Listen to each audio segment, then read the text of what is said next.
Good afternoon, everyone. My name is Catherine, My name is Yumilia. My name is Yuin. and we're the founders of the TED Talk CCA in GIS. We're so thrilled to welcome you to our TED Ed Student Talks event today. TED and TEDx events have been platforms for people to spread ideas worth sharing. They've been a platform for visionaries, innovators, thinkers. Today, we continue that tradition by giving GIS students the opportunity to take the stage and share their own opinions and perspectives. Each speaker you hear from today has embarked on an incredible journey, one of discovery and growth. They've delved into topics that resonate with them deeply, such as science, art, literature, and social sciences. And they've poured their hearts and minds into crafting these talks, and they hope that this will not only captivate your attention, but also leave you with something meaningful to ponder with. As we listen to the talks today, let us remember that the power of ideas knows no boundaries. It transcends age, background, and experience. It's about the essence of the message, the impact it has, and the change that it can inspire. So, as audience members, we encourage you to approach each talk with an open mind and a willingness to engage with the content. Before we begin, we'd like to express our gratitude to everyone who have made this event possible. Firstly, Mr. Abella, thank you for helping out with all the logistics of the event and the CCA. Mr. McLeod for guiding our speakers and making sure that their talks are the best possible. And of course, our speakers and every one of you here supporting them. Your support fuels our collective mission to foster a culture of curiosity, learning, and dialogue. So, without further ado, let's listen, let's learn, and let's be inspired by these thoughts and ideas shared by our speakers today. Thank you, and I hope you enjoyed these thoughts. First up, we have Jaehoon Lee, and he will talk about why you should quit smoking. You all know someone around you who is smoking. Now, do you have anyone who suffers from smoking-related diseases? Well, I have. When I was 11, the family member of my close friend passed away from lung cancer. They couldn't focus in school and studies, and their mental health deteriorated until the family member passed away. Seeing my friend in such a state, I couldn't bear the sadness. Now, let me ask you a question. How many people do you think pass away from smoking-related diseases each year? Do you think it's 1 million people or 2 million people? Actually, the answer is 8 million people, with smoking being the leading cause of premature death around the world. And over 7 million people die from a direct result from smoking. Now, you may have heard of the country of Switzerland. The country of Switzerland has a population of slightly more than 8 million people. You can imagine that every year from smoking, the entire country of Switzerland is disappearing. Now, after hearing this, we get a pressing question. Why do people keep smoking? Why can't they break out from this destructive habit? The answer is a complex interplay of societal norms, personal habits, and addiction. Tobacco has become more than a substance for people. It had been a symbol of status, comfort, and rebellion. Now let me brief you on the short history of tobacco. The studies show that people have been smoking tobacco since even the Mammoth era. Since then, tobacco has been integrated into our daily life, finding its place in ancient Greece and Rome. In America, cigarettes are now being used for medicinal purposes, religious purposes, and for entertainment. One other important fact is that tobacco contributed to funding of the American Revolution. Post-war, many different companies emerged that sold tobacco, and the consumption of tobacco boomed in the first half of the 20th century. Even though people and the government were being more and more aware of the health risk of using cigarettes, the production of cigarettes kept thriving. Another reason why people might decide to smoke cigarettes is because of personal reasons. Number one is addiction to tobacco. So the substance nicotine in the cigarette causes addiction and makes you crave for that next dose of dopamine. Studies show that 80 to 90% of all people who are smoking is intertwined in this nicotine's grasp. And when they do not have this substance, they have severe withdrawal symptoms such as restless nights and irritable moods. Another reason is that smoking might be contained in your daily activities such as watching TV or eating a meal. Smoking can also act as a coping mechanism for those struggling with life emotions and help them control their emotions as well as their PTSD, post-traumatic stress disorder, symptoms. However, I'm here to tell you that there are many other healthier alternatives to solve your problems rather than smoking. For example, you can go counseling or have the support from your loved ones. These can help you to control your emotions, and please don't be afraid to take medication or seek professional help if you're feeling not good. Now, from this we can conclude that overcoming smoking is a holistic matter involving many emotional and psychological factors. To overcome smoking, we have to understand the people and be in empathy. Smoking is now a predominant and dangerous issue in modern society. Millions of people each year are passing away due to this, and the environment gets worse by worse day by day when people pull more cigarettes from the pack. Please remember that once the cigarette in your mouth gets shorter, the time you spend with your loved ones and your family will also get shorter. Thank you for listening to my talk.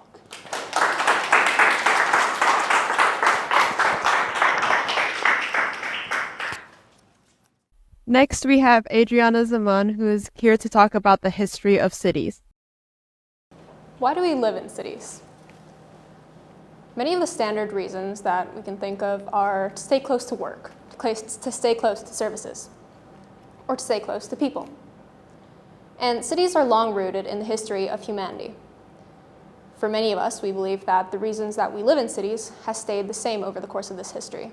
Today, I'd like to tell you a story of the past 100 years of New York City and introduce you to a story of resilience and evolution. So, New York City was first discovered by the Spanish. Then it was first discovered by the Dutch. And then again, for the first time, it was discovered by the British. It is odd how many times one single place can be discovered, and I do myself hope to one day maybe discover Singapore.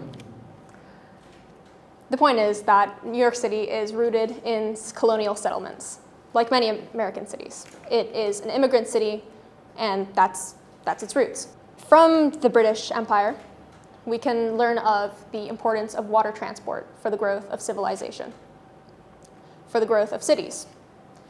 And indeed, in New York, its colonizers utilized its natural waterways very efficiently.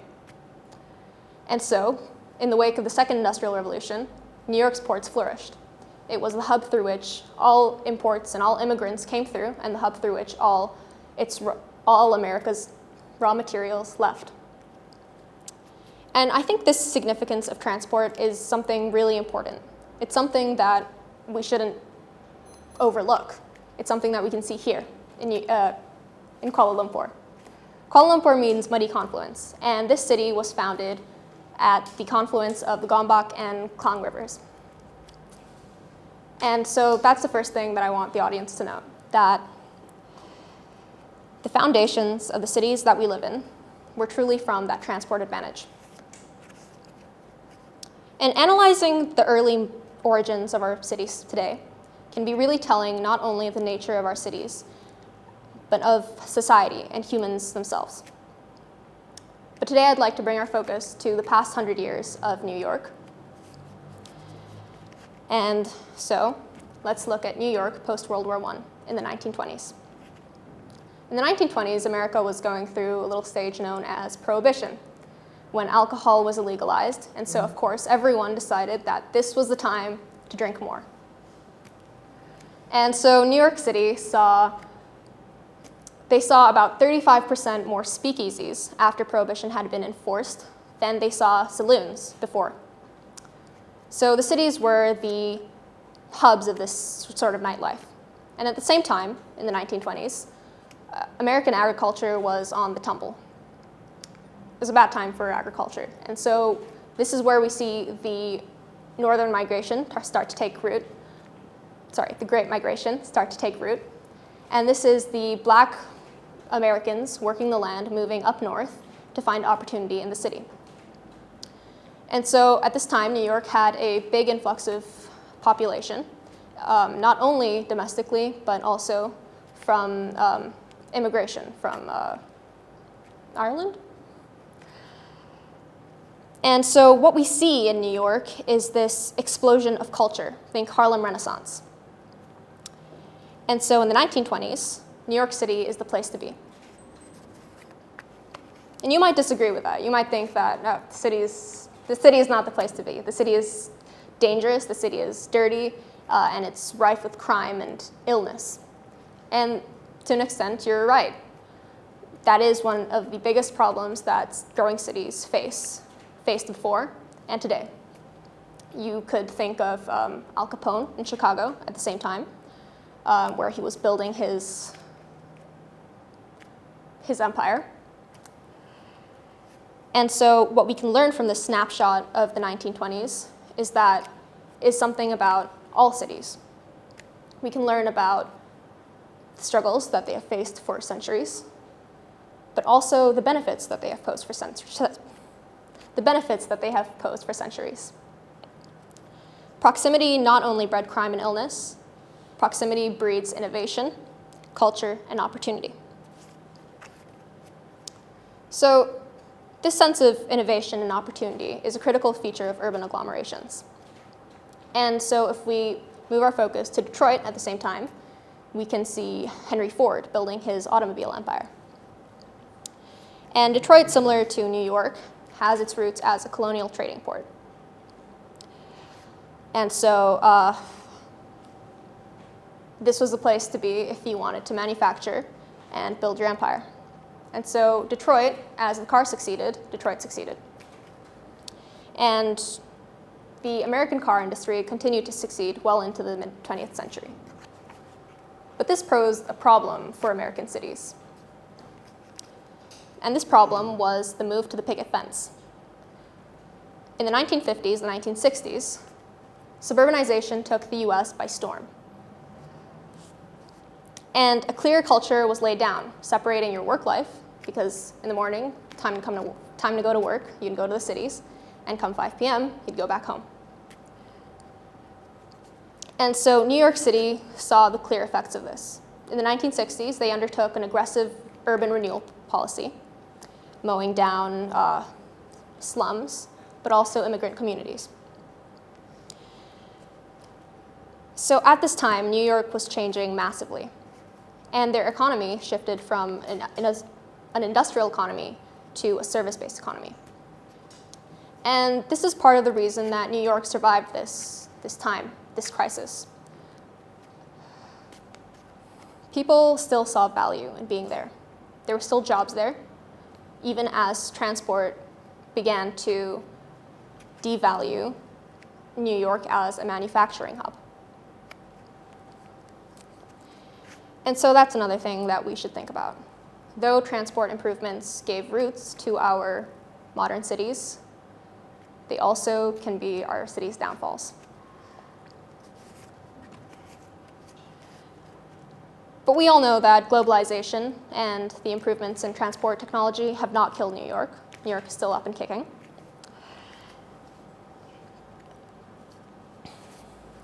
And this is, like I said, because New York still has value. New York is in the 1950s, and today, it's still the place to be. So let's compare this to Detroit in the 1950s. Post-World War II, Detroit is still doing great because the automobile is still doing great. Detroit had become one of the US's greatest and largest metros. But the Detroit that you guys may know is not a success story, and it's not one that is known to thrive. Why? An industrial economy that is thriving based on Ford and General Motors is great, until Ford and General Motors leaves. As transport technology improves and the world moved towards globalization, Americans no longer were limited to the choice of American automobiles. They could buy energy-efficient cars from Japan for cheaper. And so these American companies no longer had that monopoly that they once did. And so they left. They left Detroit because there's always somewhere cheaper. So what catering to big companies did for Detroit was it left Detroit with segregation. And it left its center with unemployed, unskilled laborers. Detroit was unfortunately not the place to be. So as transport technology improves, cities face unique challenges. Their fate hangs more and more on whether or not they're the place to be. And this is what the automobile has brought us, the death of distance. The transport advantages that cities had as early hubs for transport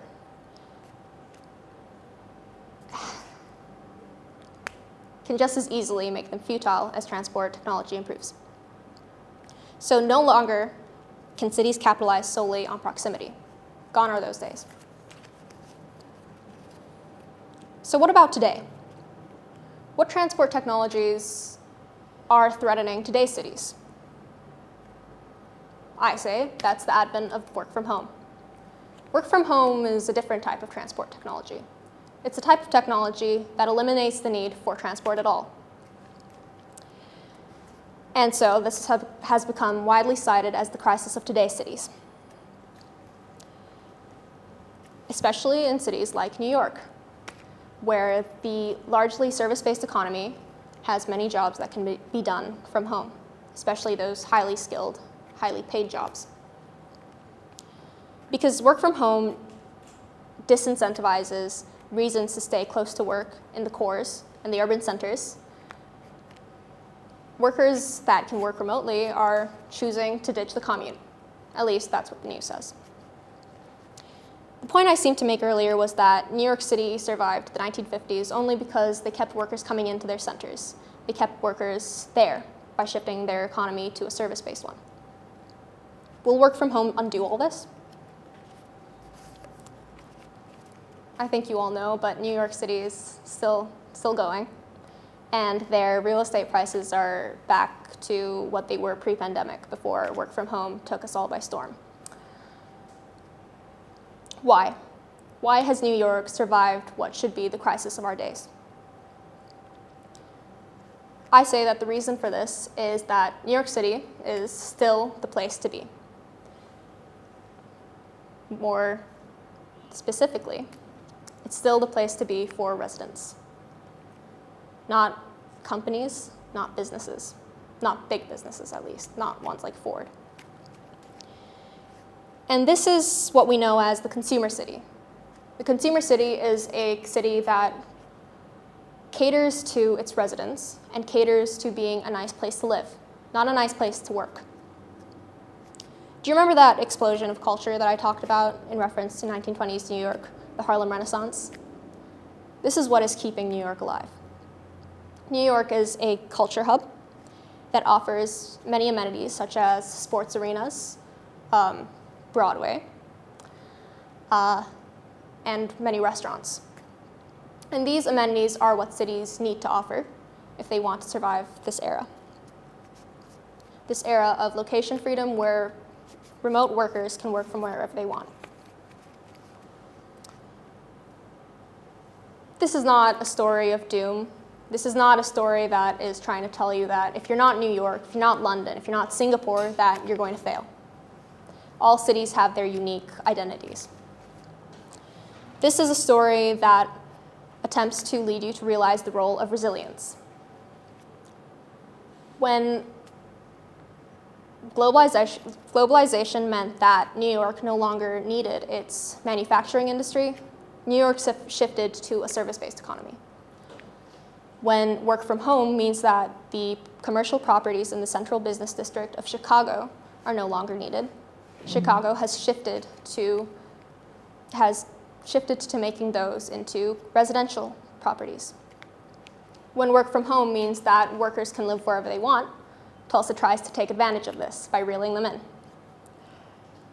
What I can tell you is this: not all cities will survive, and not all cities will continue to survive. The ones that do are the ones that can adapt. Thank you. Next up, we have Lauren Yim talking about the arms industry. $20 billion worth of financial burden placed at the doorstep of the German government in World War II. 38 million people died in World War I. 5.1 million people were internally displaced in the Russia and Ukraine war. So, who benefits from war? Not us, not the economy, and not the government. So who? I present to you the only war profiteers, the arms industry. While the rest of the world is going through a social and economic crisis, GDP is falling, homes are no longer sheltering, schools are no longer teaching, a hidden company lies. Wallets open, smiles plastered, as desperate companies purchase their callous and inhumane weapons. The arms industry is worth $600 billion and growing, being the root of all war but never taking the blame. Who caused World War I? Oh, probably some Japanese politician or government. Who caused World War II? Oh, Hitler. So the arms industry is basically the root of all war. Governments sign these long-term contracts worth billions of dollars just to have a sense of security that weapons can continuously end up on their doorstep. Wars create streams of opportunities for millions of dollars worth of exports to be shipped to the countries with the biggest war, adding fuel to the already raging fire. If there were no war industries, there would not be such wars with that detrimental effects as the ones we see today. What big incentive do you have to start a war when all you have is slingshots, sharpened knives, and long sticks? Now, zooming in on the Israel and Palestine war. I'm sure you've all heard of the devastating effects of this inhumane war, where governments use their people as pawns in an argument, where not only government buildings are attacked, but homes, schools, and hospitals are. Did you know 86% of Israel's weapons is supplied by the US?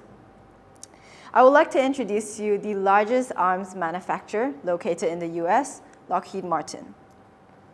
Lockheed Martin is a multi-billion-dollar company, recklessly supplying countries like Israel with millions of dollars worth of F-16 and F-35 fighter jets, allowing thousands of bombs to be extensively dropped along the Gaza Strip every day.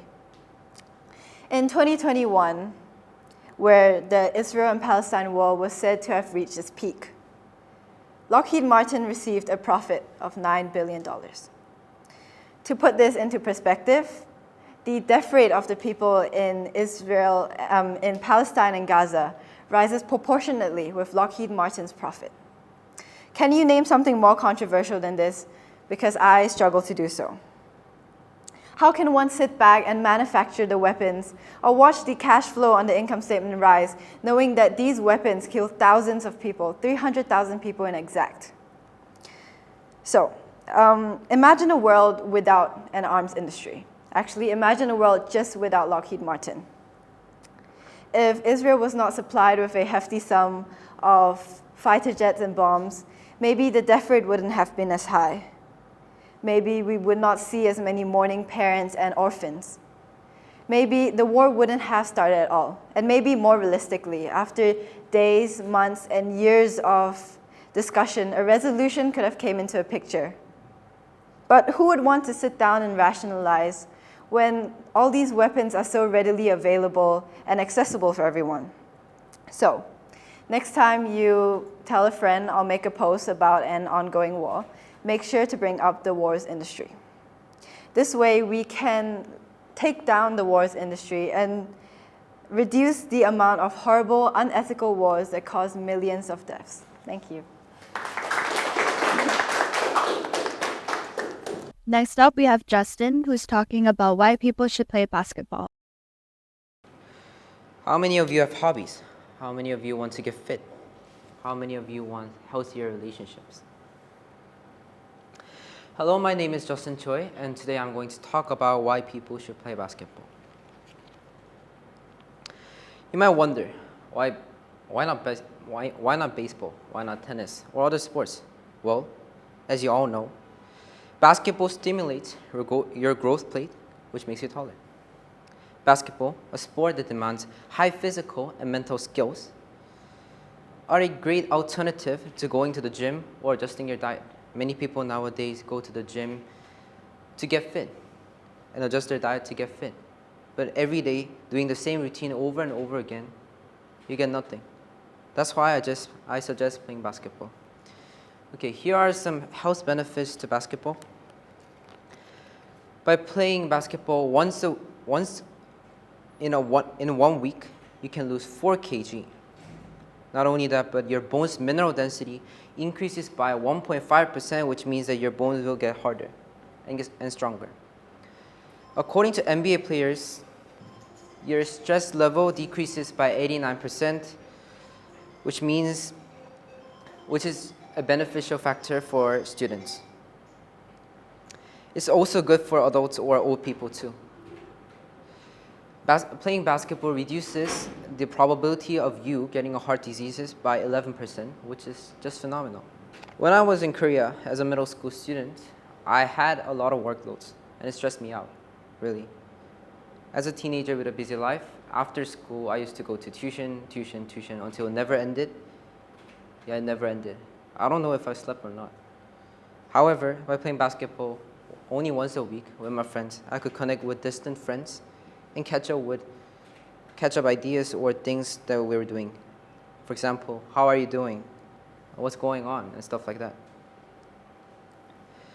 Playing basketball and breaking sweats or chatting with friends made me connect, and my social bonding got better. It's similar for family members too. Rather than sitting on a couch watching NBA, just go out on the field or go to a park with your dad and just play basketball. I mean, it's not a hard thing, right? Because if you have a hoop and a ball, you can just play whenever and everywhere you want.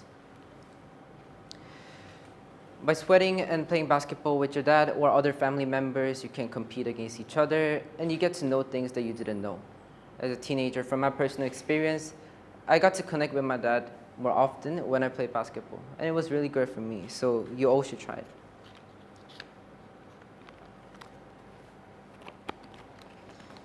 Okay, so, however, many people think that basketball are challenging. They are, it's the truth. I can't deny that. But when you're truly into the sport, you get to compete against each other. And it's really fun. And competition drives motivation, and motivation drives you to play basketball as an enjoyable sport, as your hobby. I will end my TED Talk here and leave you guys with one quote. Never say never, because limits, like fears, are often just an illusion. Anyone can play basketball. Just play it. Thank you. Last but not least, we have Yumin Kim talking about the Dokdo dispute and why the government should solve it. Despite 80% of the population across the globe recognizing that the island of Dokdo belongs to South Korea, it is frustrating to see that 2/3 of the Japan still refer to the island as their Takeshima Island. In fact, a recent map from a Japanese textbook has referred to the island as Japanese territory, resulting in a variety of reactions from resentment to shock. The Dokdo Island has been a part of South Korea for more than 300 years, and it's just something more than geography or something on a map. It represents South Korea's national identity and the declaration of sovereignty. However, the pathetic policies of the current South Korean government and the unreasonable reactions from the Japanese government are distorting history and are concealing the actions that the government should take to resolve the dispute peacefully. The suffering of the South Korea has deep roots to the Dokdo dispute. This is talking about the Japanese colonization of Korea from 1910 to 1945. During this time period, Korea went through forced labor, oppression of culture, and were forced to participate in cruel experiments, better known as the Maruta experiment. Japan also claimed the right to control the Dokdo Island, which caused a displacement of Korean residents who were originally inhabited onto the island. After Korea has gained liberation from Japan, after the World War II, the San Francisco Peace Treaty of 1951 officially gave Korea the control to rule the island. However, even until now, the Japanese are asserting their claims in the island, which is bringing up the historical ones that the Koreans felt a few years ago. This is driven by a few reasons. First of all, there are so many valuable resources in Dokdo, including fish and mineral deposits. Second of all, claiming the right to control Dokdo would give Japan a strategic strength in possible geopolitical disputes in Asia. However, this demonstrates a complete ignorance to the ethical and cultural concerns. I strongly believe that the current South Korean president's approach to this dispute is unreasonable and highly illogical. Even before the dispute, the Korean citizens have doubted his capability, credibility, and leadership as a president. For instance, in the recent Fukushima water release case.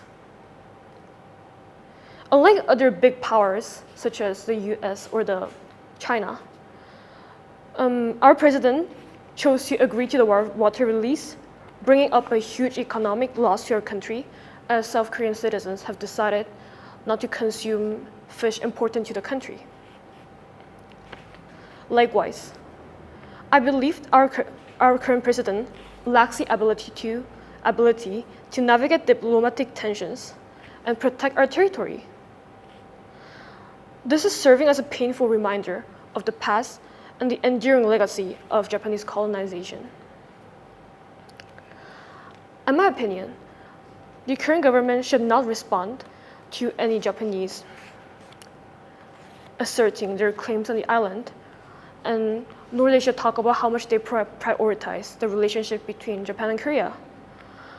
I believe history should serve as the proof, the history that has resonated with us for more than 300 years.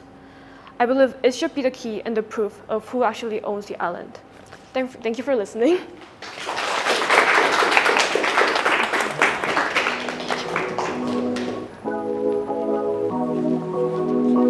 I would like to thank everybody, and I would like to reiterate the thanks that we've got to all the speakers, the organisers, the parents who supported this, and also the person hidden at the back who has guided you, trained you how to actually talk, and hidden behind the scenes puppeteering you all, Mr. McLeod. Thank you very much.